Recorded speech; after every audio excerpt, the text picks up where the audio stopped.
Today I call upon our members everywhere to lead out in abandoning attitudes and actions of prejudice. At General Conference last year, President Russell M. Nelson from the Church of Jesus Christ of Latter-day Saints called for more unity. I grieve that our black brothers and sisters the world over are enduring the pains of racism and prejudice. In a year filled with difficulties and civil unrest. We should not be going backwards in history. We should be going forward. The only way that we're going to move forward is if we try to reduce or just eliminate racism at its core. When the very moral fiber of our community has been tested. No one outwardly says, you know what, today I am going to be a bigot. No one says that, because no one wants to treat other people that way. Many have wondered why the division between people is so deep, particularly when it comes to race, and how we can possibly heal. But we can't heal divisiveness by pretending that it's not there. Today we look at these issues in hopes of building bridges toward understanding. Experts say one of the first steps to healing is open, honest dialogue where people feel heard. We listened as both teens and adults shared their experiences dealing with the pains of racism. Understanding is a work in progress, but as we talked, each person shared their hopes for the future and their ideas on how our community can become more united. Hi, I'm MCKAYLA REDMOND. I'm 16. I'm Amari Perry. I'm 13 years old. I'm a daughter, a sister, a teammate, and a leader. I'm Asia Perry, and I'm 14. My name is Christian. I am 16 years old. And my mom's Korean and my dad's Black. Hi, my name is Joshua Christensen. I'm 21 years old. Just a dude. That's about it. Racism is when a group or a person is being discriminatory towards another group or person based off of the color of their skin. I was like one of the only dark children at my school. And so like a lot of kids really thought I was like weird and stuff, and they called me like names. Me and my brother had a friend, and they came up to us and later was telling us that they couldn't hang out with us anymore because their parents didn't like the way we looked or that we were considered dirty. It's like really heartbreaking, especially for self-esteem, because I came this way and I can't change it. And it sucks that there's people out there that only see me for the color of my skin and don't see me for my personality. I just feel like the color, even the skin tone of being Black just stands out so much that there's just a different mindset that's flipped and switched in people's heads. Because I feel like a lot of the racism around nowadays is just out of general ignorance of history. We know that everyone is special and that everyone's important, but right now we need to focus on Black lives because of all the racism that's happening to them and all the oppression that's happening.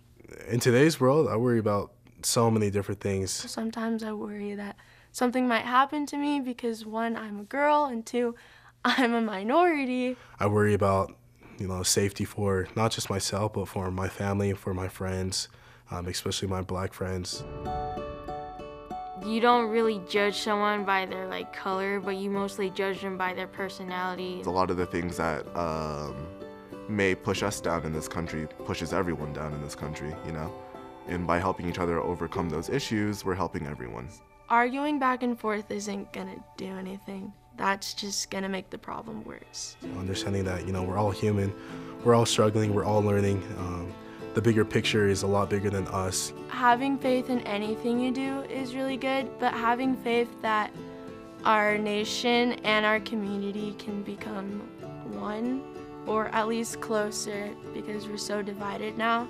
If I was in charge of the world, I would tell people to get along and to not judge each other. There's a quote by Stokely Carmichael who says, "If a white man wants to lynch me, that's his problem. If the state allows him to do it, that's my problem." It's one of the most concise and succinct ways of understanding what racism is. We all have prejudices, but do I have the power to affect your life because of my prejudices? So I feel like people just don't realize that it's still a problem. because it's not as open and overt as it was in the 1950s, in the 1960s. Just not being aware that there is an issue is one of the hardest hurdles to jump over. So this was 2 years ago, early December, and I was headed out Christmas shopping with my 2 little boys. So my youngest was still in an infant carrier, and then I had my 5-year-old. And I was putting them in the car, and it's like I was aware of my surroundings enough to know that they were yelling and screaming around me from a distance, and it got loud. I heard the N-word being screamed so loud, and as I looked off to the side, there were 3 men, and they were running towards me, telling me that they were going to kill me and screaming the N-word at me. And I jumped in my car and sped off, and I could watch them through my rear view mirror as they screamed at me as I drove off. She calls me, and I pick up, and she's frantic. I called him before I called 911. And at first I didn't really even process what she was saying or what was going on. It was that realization that I could have been killed in front of my children. And then processing through why? It's because I look like this. So that's when it really kind of became a reality for me, like the extent of people's hatred. The next morning, that same car was parked out in front of our home. We had the FBI hate crime unit come. And of course, you know, we amped up our security system. But ultimately, you know, we didn't find who they were, but they knew where we were. And so for safety reasons, for myself, for my kids, we moved. Okay, you choose. Really, it was all a means of kind of like masking what is vulnerability, right? We have to educate people and help people see that these are still issues, that this didn't just disappear, you know, after the civil rights movement. And if not all of us feel safe, and if our kids don't feel safe, if they're struggling at school because of the color of their skin, we have a long way to go, and we have to come together and walk that road together. I plead with you to promote respect for all of God's children. I think growing up, I always knew I was different. You feel it. You feel like you're kind of you're the outsider. And I remember in 4th grade, I was called the N-word. And it was by someone that I thought was my friend. And in front of all of my other friends, she said, "You're the N-word, and I don't want to play with you." It wasn't that most people were openly mean to me because I was different, but they were very open about my differences. It really rocks your whole world that someone may have an issue with you because of your skin color, and they don't even know you. And then I actually had a teacher when I was 13, and he asked me to step in the hall with him, and he said, "You know what? I'm so sorry because I thought you were like the other brown girls, and I treated you that way. But you proved yourself otherwise." And I remember, I was 13 and just kind of having my breath taken away, like, how do I say thank you? Probably it wasn't until high school that I felt like, wow, there's some experiences that are happening to me that I don't feel are happening to my friends. We would like to go Latin dancing also, or I would. Shanti would come along. We were raised the same way. People think we're twins. We're best friends. We danced together, we, sang together, we did choir together. Just everything we did was together. We'd really followed the same road our whole entire life. And then I married a white man and she married a black man. Zara, do you want strawberries on your waffle? And I feel like just having some of the experiences as his wife and seeing how he is treated, even differently than I am, was really, really eye-opening for me. Okay, but we're just doing one first. We both have had very different experiences in marriage and how people perceive us, but more than anything, in raising our children. Do you have a 7? And then in school, when my kids have had things said to them or have been told things or treated a certain way and her kids aren't, and it's connected to race. I mean, when people say, "You look like poop, I don't want to play with you. Your skin's brown or ugly or black people are bad and I can't be around you or be your friend." And that's Like, that's the tame version of things that are said. I feel like I put a lot of effort in as a mother to say, like, no, you can't go run through people's backyards and jump fences like other little boys your age, because that's not safe for you. And I don't know how someone may see you, or they may perceive you as a threat. And you have to say, hey, if my child plays at your house and it's dusk, like my little boy, he can't be out running around at night.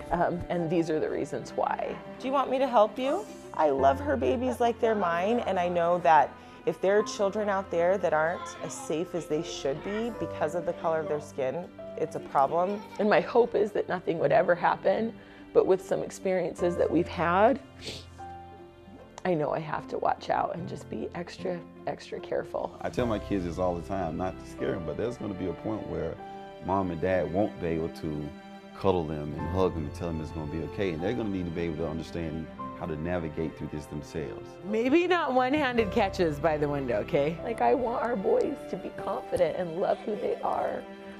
But there's times, sometimes I'm sad that they have to learn that they can't do things that their other friends can do because of a safety issue. I got you. I think my hope is that my kids can go through life, can enjoy life, and not feel like they're always under the microscope because of their skin color. Well, and my hope is that they can use the experiences that they've had to feel deep compassion for other humans.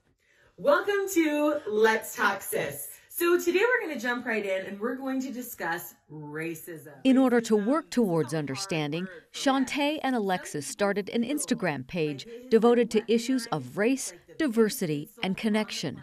Make some noise, stomp and clap for Alexis and Shantae. And began hosting events and speaking publicly. So much starts just with willingness to be able to have discussions. Their hope is to help people seek deeper connections, compassion, and sensitivity. And our goal be that connection and understanding. We are just really, really passionate about things start in the home. We have to teach our kids these things in the home. Even if our kids aren't dealing with it, we can raise our children differently, we can teach differently, we can listen differently. And specifically when it comes to race, we feel like you have to be really intentional about that conversation. This didn't start 3 years ago. This has been going on for a really long time. We're talking to people without shame, without guilt, meeting people where they are. And our hope is that we can start this conversation and increase people's curiosity to continue it. We can't fix everything all at once, but if we can find one thing that we are committed to fixing, then that's something we can do. There is beautiful in everything. And I feel like we're kind of helping people recognize, like, we all have biased beliefs, and we all have even experiences or lack of experience that shape the way we think. And when we broaden that, we're so much better for that. And we can connect and love and build bridges. And that's really what our ultimate goal is.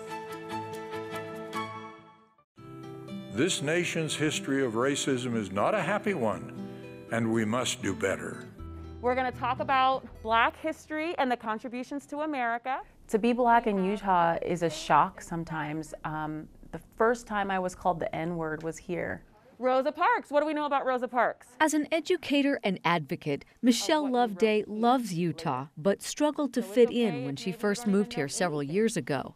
The first 3 years here was hard. It was a question of, am I going to be able to raise my kids here? Do I want to raise my kids here? As long as she could hold up her head, that's when I started putting her hair in little ponytails. And I had a teacher say to my daughter that when she was in kindergarten that she couldn't wear the cap for the little promotion because her hair was too big. I know, but we don't want to ruin your pretty curls. Because guess what? If you would have just asked her mom, I would have been able to tell you, cut the base off, put a headband on.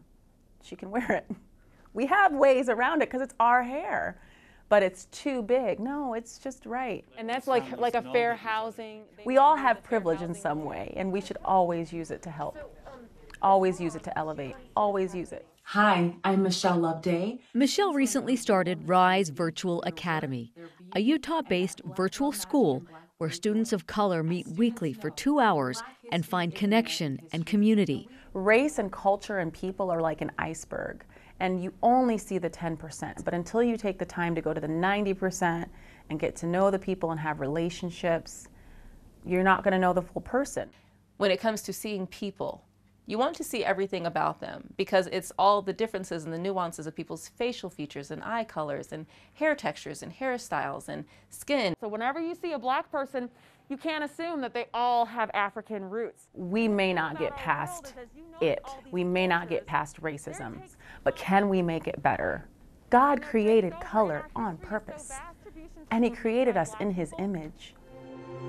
As a retired police officer, Desmond Lomax has a unique perspective on the racial tensions that took place last year. I've had a lot of people ask me, so Desmond, I know you. Have you experienced any of these things we see nationally? And it's been interesting because when I've responded like, hey, like, yes, I have experienced these things, one or two things happen. Like either people are like, really? And they want to know more, or they automatically like lump you with like some liberal political agenda and they just shut down. I've had experiences as direct as in the past 3 or 4 months, I'm driving to the mall and I've had a person get in front of me and impede my traffic and then stick their hand out of their window and show me a white nationalist sign. And they're holding their white supremacy sign out as they're impeding my traffic. Hey, I'm just trying to go to the Brazilian barbecue, right, with my family. I'm just trying to throw down on some good eats. If I brought attention to every time I was offended, living my life, I would be absolutely exhausted. So I've had to learn patience, understanding, forgiveness, kindness. In 2019, their son Mateen died by suicide. There's something about tragedy that takes you to just the depths of just true sorrow and true heartache, where I think in that depth of sorrow is where that humility kind of lies and where the Lord can speak to you. Despite being a successful athlete and presidential scholar, Mateen felt like an outsider because of his skin color. And he just felt very secluded in certain situations. I feel like that was hard for him. He was just struggling, and he didn't feel connected to anyone or himself. There's not a day go by that I don't think of him. He's always still in my life. Hi, I'm Mateen Lomax. I want to tell you my story. In Mateen's memory, they started a nonprofit group that provides mental health support materials to local schools and a Facebook group where they discuss issues surrounding racism and together look for solutions. My motto is humanity's always around the corner. And for every person that takes offense or wants to disagree, there's somebody who gets it. I don't want another family to have to go through this. I don't want to have another child have to feel this way. I feel like if we want to make a difference in the world, we should make it positive. I wanted to offer some sort of way to support that. And there are others who have likewise taken to social media to help combat racism and provide a platform for healing. So the website I started, it's called The Black Angle. And so I wanted to write about my own experiences and encourage people to help me write about their experiences. One of my friends had a situation where their son, and one of my friends, she's a white woman, she had adopted 3 black kids. And so one of her black sons was engaged in a situation where he was just hanging out with a bunch of friends. Something happened where some of his friends pinned him down and they said that they were going to George Floyd him. Those words have impact. And it could be lifelong impact. And people just have to be mindful of that. People have to understand that words matter. Welcome everybody. Thank you all for coming and braving this cold weather. In response to the events of last summer, their neighborhood started a diversity group hoping to create more unity within their community. We're gonna put it right here. We're putting signs all around Daybreak Lake and just walking around and putting signs up for Black History Month. About first black woman to attend Yale Law School. I came out here to honor the rich tradition of Black history and Black History Month, and I think it's a really cool thing to have around the lake. Oh yeah, you want to do that sign? Oh, let's do Jane. Everyone has an obligation to do something to make an impact and make a change. Reed, Vanessa, and Jen, we did the research to get all the names and people. I hope this just allows people to be a little bit more open-minded and just be more accepting. And to help everybody get together and be more inclusive and just be a better society. It's our turn to write the next chapter of Utah's history and prove that yes, indeed, our greatest days still lie ahead. I want to make sure that we're on a path to healing. I hope that the conversations open up opportunities for us to recover and for us to really heal. That's honestly what my hope is. As we work together to give everyone a fair chance, we should also ask ourselves, is there hope we can work toward a better understanding of one another? Is there hope for a better future? Of course there's hope. Like, we wouldn't be here if there wasn't hope. There's been so much protest and change throughout history, and that's a result of people coming together. For me, that's what I really hope changes, is that we stop thinking that we know everything and start being willing to listen to other people who have had a different experience in life than we have. Honestly, it doesn't matter what culture or where you're from. I just hope that us as people, we can be able to all just be able to learn, to be able to grow and be able to become.